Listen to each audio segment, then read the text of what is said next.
এত দূরে আই পড়ছো বাড়ি থুয়া তুমি ই করতা এই কাপড় ছাড়াইতা। আরে মানে অনেক কাপড় ধুইছি তো, এত কাপড় আছে না উড়ানো জায়গা হইতেছে না। আবার তো এখন তো আবহাওয়া বেশি ভালো না, যে সারাদিন যে আজকে দুপুরবেলা একটু রোদ উঠছে 12টা বাজে, অনেক কাপড় দিছি। এই কাপড় আর না, এই কারণে আমি সারার মধ্যে আমার বাড়ির পাশে আর সারা আছে, এদিকে না একটু রোদ লাগে তাই দিছি আর তারপর ভালো একটু শুকাইছে, তারপর কালকে একটু দিতেই এই যে শুকনা, এই কারণে দিলাম আর এমনি নাহলে বাড়িতেই দিতাম। একবার জমির লোক ওই লই আইছে এত দূরে এই কারণে। হুম। কাপড় চোপড় ধুইয়া দিলাম।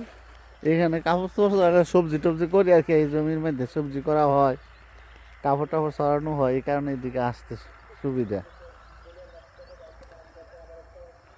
আবার এখন সংক্রান্তি আইতাছে না, দোয়া